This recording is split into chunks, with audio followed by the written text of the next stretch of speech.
limo driver. Now he opens up clubs in Vegas. Oh, yeah, it was a big Vegas trip this weekend, Yeah, right? I go, hey, Ron, how was Vegas? Yeah, it's nice, good. You know, like it's not even a big deal for him. It's not a big deal anymore. He's Dean Martin. Yeah. He's jaded. Yeah, we opened up the club. A lot of fans were there. Fantastic. Schoolie up, bow wow. Yeah, like, you know, no big deal, pal. Just another day's work for Ron Montober. He's funny. How's that petcock on the car doing, buddy? Yeah. Car? It's time for the car. Wouldn't know. He doesn't even know if there's a petcock anymore. He's got people who drive me around now. I rarely get an appearance from Ronnie. That's a big deal if you see Ronnie in the front. Yeah. I hired Ronnie to do security at one of my book signing when I started. Too busy. No, I mean, like, you know, you don't talk to Ronnie. Right. He's the president. You know, like, I had, like, the people at Random House had to talk to his people. Right. Yeah. Who, Joe? At Phantom. Joe? Yeah, Phantom Security. Phantom Security, Joe, yeah. He's got cards. What's a Phantom? Phantom Security. I know, because sometimes I'll call him. He'll go, if you want to speak to Phantom Security, call this number. If you need immediate assistance with, you know, whatever his limo company is called. I'm the only member of his limo company. But you can't get straight through. You got to listen to this message. if you need immediate assistance from my limo company, contact me. And if you need help with Phantom Security, I said, they must have named it Phantom because you can't find Ronnie. Yeah, you didn't get to speak to him, right, directly? No. The president of the company. You don't see him. No. Yeah. I remember when I hired him to do security for my wedding, I called him up and I go, Ron, they're saying now, you know, I called him up. I got him on the phone because I clicked in for Phantom Security. And so it said, like, in the paper, like, I don't know, they interviewed Donald Trump, and he said, the wedding's at Le Cirque. And right. So Beth said, well, maybe you ought to call Ronnie now that you know, that it's been announced where it's going to be. Cat's out of the bag. Right. So I call him up, and I'm speaking to the president of Phantom Security. And you actually got the president on the phone. And I go, well, Ron, you know, they mentioned the name of the place where, he goes, what do you want me to do? That was the answer from Phantom Security? Yes. The president. I go, well, don't you think that might change things? Well, what do you want me to do? I go, I don't know. Aren't you the security expert? Yeah. Don't you have a game plan for this? Yeah, I mean, he should, like, immediately say, well, there's what we need to do. You shouldn't have to come up with it. Right. Like, did anybody in the organization go, okay, let's assume the worst, it gets out. Right. What do we do? Well, he had it you covered. mean they didn't have a plan B? Yeah. Well, I needed Phantom Security's expertise. One of the coolest moment, one of the many cool moments in your career at your book signing, when it's like 25,000 people there, which I was in the back of, by the way. They actually had you off the ground at one point. They lifted me off the ground into the... I said to Ronnie, I said, I don't give a fuck if there are 5 people there. I want you to lift me off the ground. I want you to get a tight shot of my sign. That was really cool. Yeah, that was remarkable, actually. That was rock and roll. Yeah. But, you know, that requires extra security if they're going to get you off the ground. I'll tell you what. I teed it up for Robin. That is so scary. Because, like, it was the first book signing. We expected a few hundred people. So I get there, and it's like 25,000 people. And what was kind of wild about it was, you know, the police afterwards figured out in every city we went to that you put up these barricades. Yeah. So it's all very organized. This first one had no organization. Because it was just... Nobody expected it. You know, nobody put up barricades or anything. So it was just like mass pandemonium and get out of the car. It was a real good feeling, you know, but I was a little nervous. Because like thousands of people are pushing in on you. Oh, forget it. I know. So all of a sudden I realized my feet haven't been on the ground. I'm getting into the bookstore. You're moving with the crowd, but your feet aren't on the ground. What a dumb way to die, though, you know, getting crushed by your fans. Well, I underestimated you, too. And I'm sorry. I had an audition for a Lay's potato chip radio commercial that day. So I got in early, and I said, I'll swing by and get Howard's signature. Right. And get to the audition, you know. 75 hours later, it was really, really exciting, actually, when I think about it. Well, I remember you talking to West Hollywood about they didn't want to give you... Didn't West Hollywood give you shit about it after that or something? Yeah, there was a bookstore Book Soup. Yeah. They wanted to have a book signing, and West Hollywood wouldn't allow it. I felt bad for them because it would have been a nice deal for them. But we went out to the suburbs and did it, and everyone was a little more comfortable with that. Yeah, LA's I started reading your book. It was real good, but I'm only to look up to the second chapter, so I'm not an expert in your book yet. You could, mix and match. They don't connect really. You don't have to go straight. It's not like a linear. No, it's not like a linear thing. No. Yeah, because, I don't know, I was just busy yesterday, and I said, I got to read Artie's book. I want to read that, You don't have to. I appreciate I want to. No, I know. No, I want to read it, too. It's just like, it's been crazy lately. Yeah. Like, reading takes so long. I wish it was on TV or live you could story. just sit somewhere quietly for a wish they'd little make a movie of your book. Then I wouldn't have to read it. There's a good idea. Maybe you can get Bob Levy to read it to you. Yeah, I hear there's a tape of that. I might buy that tape, actually. I'm thinking of getting that. Yeah, I want to hear the final product after hearing the outtakes. Busy weekend for me. Thursday night was my big dinner with the boys. Yes, how was that? Who was the final lineup? Because people are wondering if it stayed the same. See, we really fooled all of you because I mentioned on the air that we were going to go to dinner at Nobu, and then I mentioned on the air that since I said that on the air, we have to switch locations. But really, we went to Nobu. You went to Nobu anyway. Yeah, we really fooled everyone. Very How about that? The bait and switch. I didn't want it to be that Artie had to be carried into Nobu because it was, too many people, too many fans there. Witness our dinner. Feet left the ground. These feet haven't left the ground since 8th grade basketball game. They had to lift Artie into Nobu. Yeah, so I took Artie, Fred, J.D., Benji, and myself. Am I leaving anyone out? No, that was it. That was a... Oh, Sal. Oh, Sal. Sal. What a crew. Yeah. Sal's the entertainment when you go out to eat. Uh-oh. Yeah, so it was nice. I was really glad we did it. And you had a good time? Yeah, we had a real good time. I mean, Artie's very obsessed with his cell phone. I'm not. It wasn't working. What were you expecting, a call? Well, Artie was flipping out the whole time about his cell phone, and he couldn't get it to work, and then when he got it to work, he would get up from the table between every course and disappear for a while with his cell phone. Because I guess you had your card game to go to? Yeah, I was making arrangements for the poker game, but every time I got up, I wasn't calling somebody. It wasn't working. It said radio is off. You were texting. I finally, I never got my phone to work. Until the next day, I borrowed JD as an iPhone, so I borrowed that.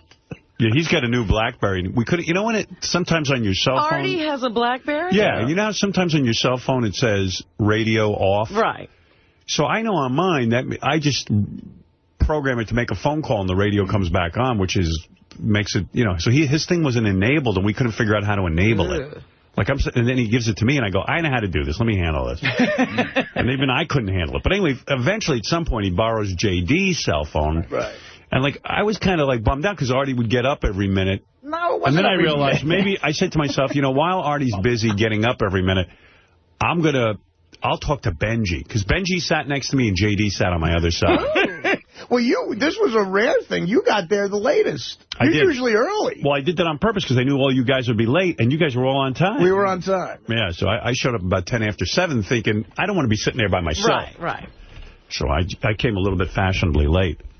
So I got in there, and, that's great food. And oh, God, the food there is unbelievable. Yeah, I really thought, what is, because JD's not a very sophisticated guy. I've probably never been to Nobu. JD was no problem. JD ate everything. Yeah? I was really stressed out about Benji. Benji wasn't eating anything. He won't eat fish. He has dietary rules, and until you get him something to eat, right? Wasn't it kind of bumming? Wasn't it bumming you out? In a way, I wish Benji could just let it go sometimes. With eating, he doesn't let it go. He looks like he lets it go, but he doesn't let it go. He's like the size of an elephant. Well, I eat at Nobu all the time. They can accommodate anything. What was Benji doing? Well, every dish that I ordered that was coming out, Benji wasn't eating. So I was just like, oh, shit, this guy's not eating. He's not having a good time. Go, Benji, just talk to the waiter and order something. So the waiter's like, what you want? And Benji was like, well, I, do you have sushi but vegetarian? No fish. Yeah, when we used to go to the diner at the old place for lunch sometimes, even it goes back to then. Benji has... Well, Yeah, you'd think you were eating with Calista Flockhart or something. Yeah. It was really aggravating. So I finally got him to order some big salad. Yeah, because I'm wondering, does he know what he eats? The salad was enormous. Yeah, and then he ordered a giant sushi roll with nothing in it but, like, vegetables, and, which was fine, and, you know, that was good. And then there was, like Artie likes the food. Oh, God, that's sashimi salad. But does Artie eat raw fish? Yeah, Artie eats everything. Yeah? I do. Well, that's a place where that transcends everything, Nobu, man. I could eat any. I'm not a big salmon guy. That was the only thing I didn't have, but everything else, that sashimi salad, I could eat that and rock shrimp until I'm 800 pounds. Yeah, we ate a lot of stuff. It was good, you know, and Sal was the entertainment. What did Sal do? Sal's a great guy to go to dinner with because he talks about his marriage. Oh, God. Sal opens up. There's so many interesting stories. Which I tried to tell you when I saw you, but we didn't even have time to get into. No. When Sal's off the air, he's just a bundle of horrible stories. Like sad and... Yeah, I was real sad. I wrote Fred the next morning. I said, Fred, Sal made me real sad. Me too. I was bumming. It was sad and funny. It's one of the few times this weekend I actually thought about Sal. Yeah. For like 5 seconds. You actually felt bad for him? I felt bad for 5 seconds. I mean, it's crazy. If he would come out with some of this stuff on the air, forget about it. But again, you know, then I thought about it. I read your email, and I sided with you, and then I thought about it a little bit later on. You know, there's two sides to every story. I agree with you. No, there is. But Sal, Sal was being... On one hand, he might have been Mr. Victim that night. I'm just wondering how much he participated in the deconstruction of his... Either way, he was being really funny. I was entertained. I don't know about funny, but entertaining for sure. Yeah. His best riffs are when he's talking about his marriage. His whole stand-up should be about marriage. Yeah, well, he's got an unusual marriage. Let's put it that way. Now you're talking about a one-man show, Rob. Yeah, right.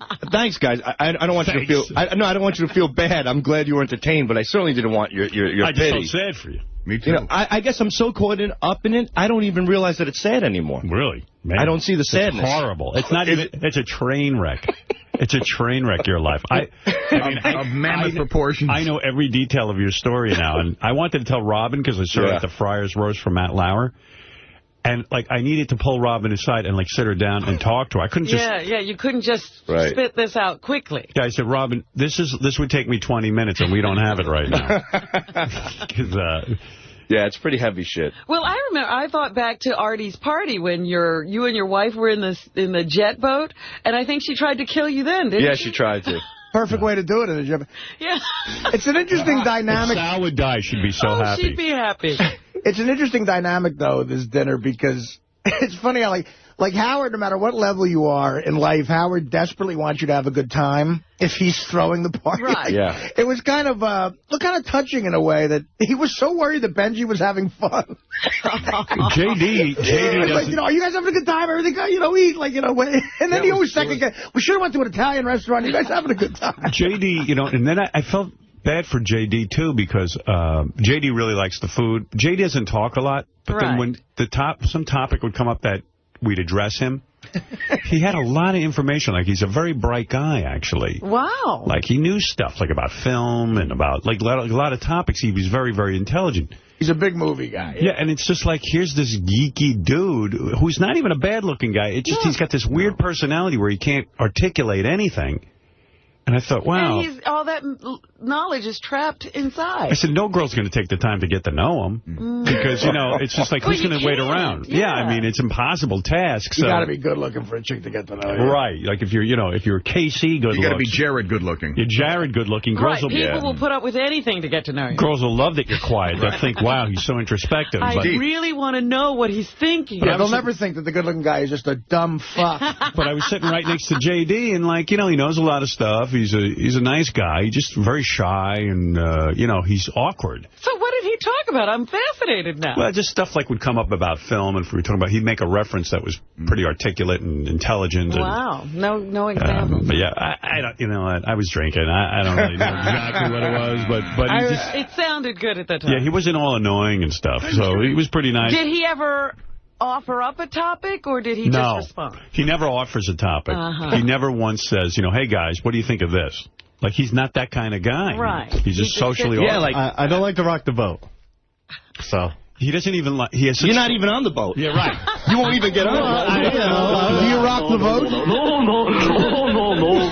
But the one reference I did make was Jerry Stahl was the author of Permanent Midnight. Right. I brought up a book that I wanted Howard and Fred. Yeah, what'd you say? Jerry Stahl? Jerry Stahl's the guy who... It's funny, I read this book. Wrote what? Permanent Midnight. Permanent Midnight. Yes. Right. Yeah. See, he came out with stuff like that. I went, wow, J.D. read a book. Wow. I didn't read the book. I just know about the movie. Oh. It was funny. I was talking about the book, and for a second, I didn't remember who wrote it. And then J.D. just went, Jerry Stahl. Simon & Schuster, I believe the Dewey Decimal number is 42965. It was very impressive, you know. But, you know, so we had a good time. We had a real good time. J.D. liked the food. It was very good. Nobu's got great food, and it's like, you know, sometimes you go with people. It's the sign of a real schnurrer who doesn't like that food. You know what I mean? Right. And Benji is just so fat, you just think, well, he'll be... He'll eat everything that's put in front of him. And I was thinking, man, I should have taken these guys to an Italian restaurant, let them sit there, eat spaghetti, and, you know. But Benji wouldn't eat that. He pretended he couldn't eat that. No, all I said was at the beginning. I even, you know what I did? Before we went, I looked online. I had things prepared from the menu. Yeah, so why didn't you order? Because you guys weren't ordering individual plates. So I had a whole individual plate. You don't go to Nobu and order... I didn't. Did you ever go to a Chinese restaurant when you were a kid and you'd go with adults who had to order their own? Like, you always share. Right. Everybody else was sharing, and then there'd be one person. So I said to Benji, order a bunch of things that you like. So I said to the guy, I said, oh, what kind of fish do you have that's cooked? And he said, well, cod. if you studied the menu, why didn't you know? Because I had a plate prepared. Like, I was just going to get a salmon. What? I was just going to get my own plate. So why didn't you do that? Because then I saw that you just wanted everyone to share. No, I said to you, order something that you like to eat. So wait, I said to the waiter, what kind of fish do you have cooked? He said cod. I said, that sounds great. I'll have that. Yeah, and then you were upset because it took a while to come out. Yeah. Well, it's pretty obvious when someone's waiting through, because it's 6 courses. It didn't bother me. We're all eating. It's almost over, and Benji's waiting. Sitting there through every course. Matter of fact, the problem with that place is everything's so good. You know, I start saying, I got to back up on this because I want to have, like, we got Kobe beef coming out. Right. You know, I want to be hungry. But what is it that Benji eats? What is it you eat? It should be everything. I know, it's just annoying, but I had a good time with Benji. We had some good conversation. Yeah. I was talking to him about chicks. Of all things, Benji's like the biggest ladies' man at the table. Oh, yeah. Apparently so. Yeah, he's like the guy, you know, you look at him and you go, geez. Oh, yeah. He's finally getting everyone. Like, he's huge Hefner. No one can let but Benji's the lady. Like, he's the pickup artist. Yeah, he's huge Hefner, right? Right, Fred? Huge Hefner. That's what you got to do when you're trying to pick up a woman. You got to go on the internet. Yeah, he's a big internet guy. He knows the ins and outs. Yeah, and like he should write a book. And Benji has like a wild sex life. Oh, according to him, you know, it's like, what? And he goes, I was with one woman who is a professional. Right. And she came over and she gave it for nothing.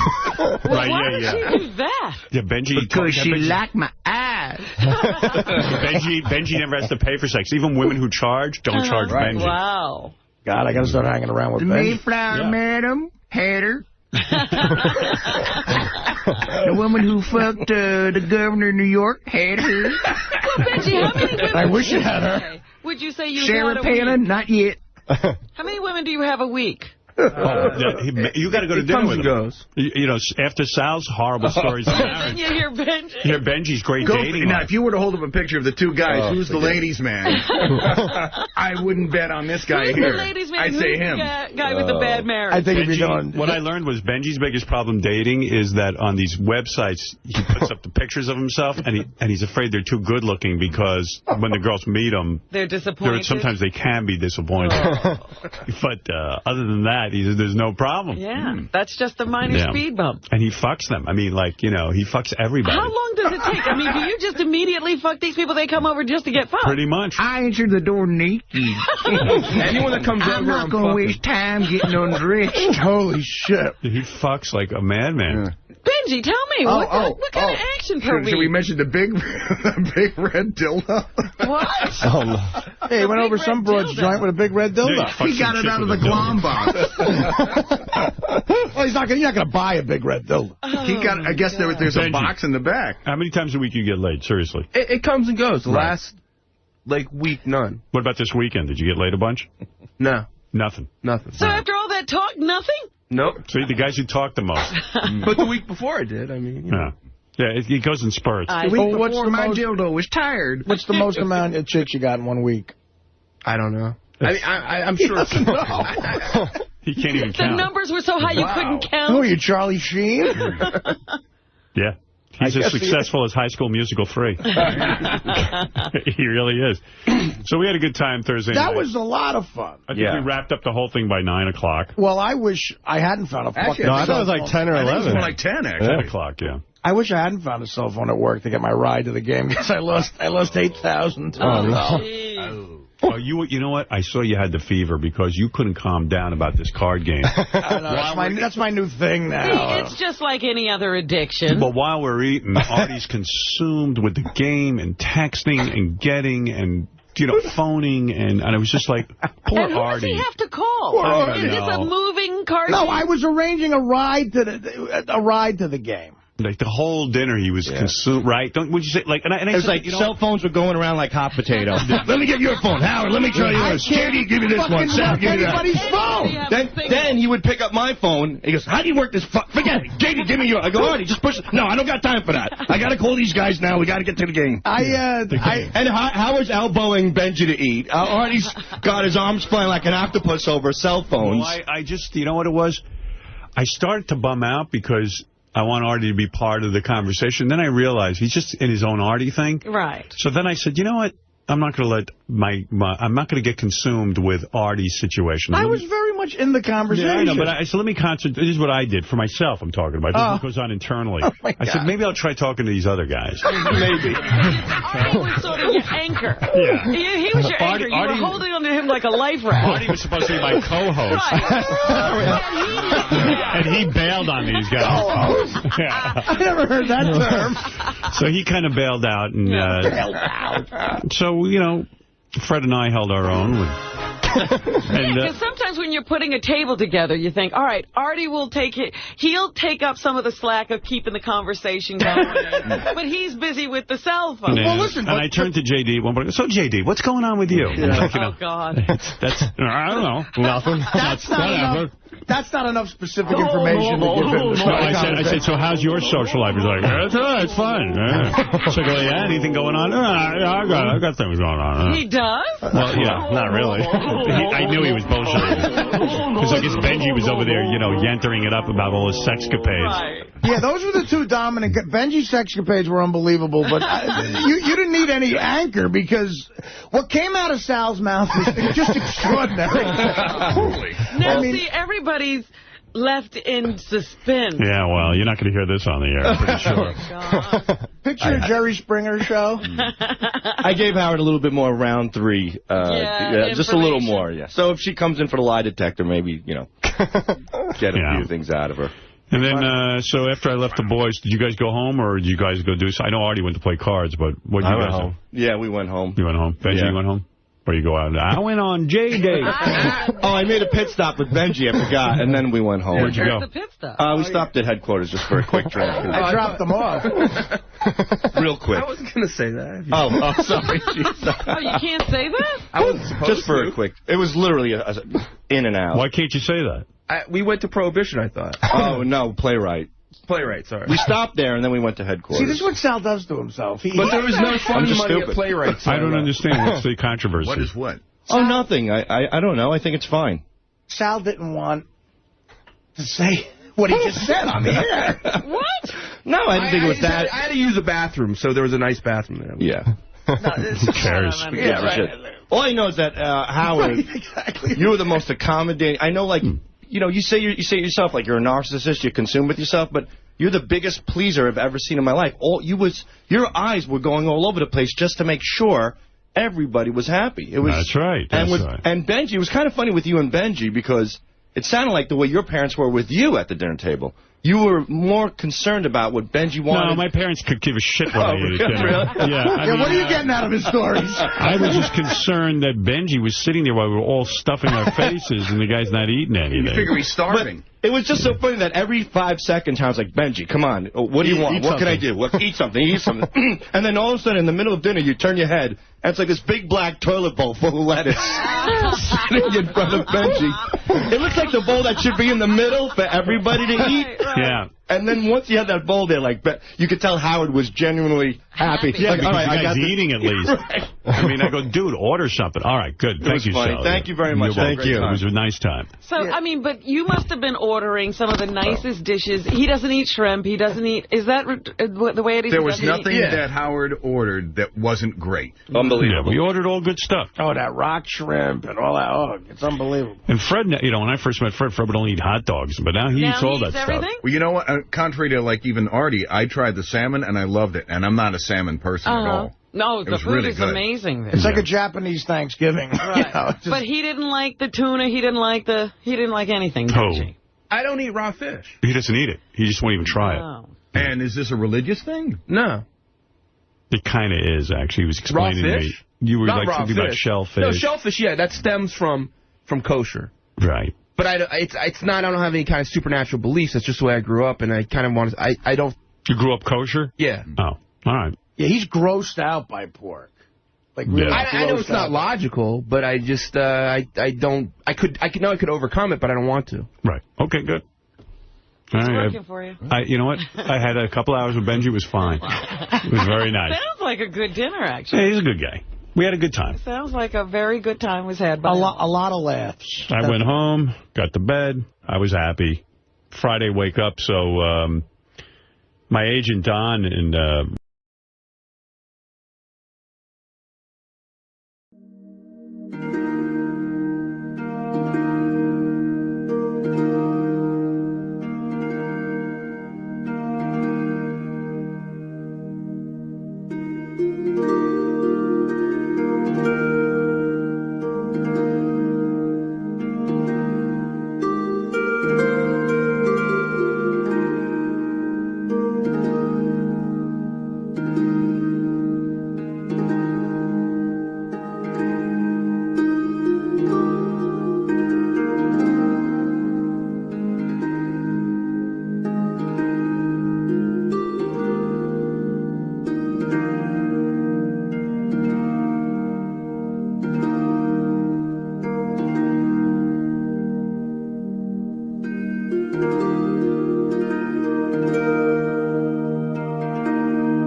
Xin chào cả mọi người. Và hôm nay bên em lại về một chiếc xe siêu lướt. Một chiếc xe i10 số tự động 1.2 sản xuất 2022. Những cái xe này vừa mình lấy được có 2 tháng rồi mọi người ạ. Tuy nhiên là xe phiên bản màu đỏ nhá. Tuy nhiên là nó bị chủ lữ đi và cũng đã không may là bị nó cũng quẹt khá là sâu vào phần sắt xi. Vì vậy là chủ nhân thì quyết định là đổi con xe khác cho đỡ đen.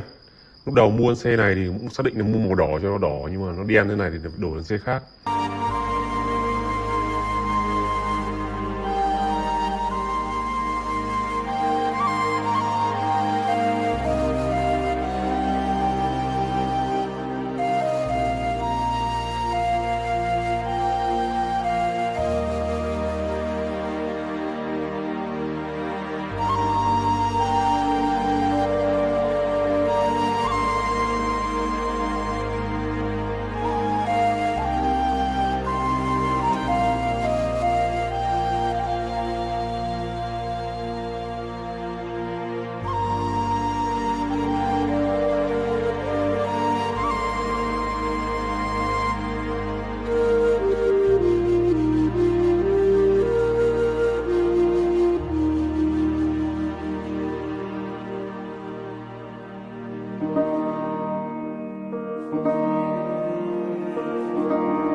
Bye.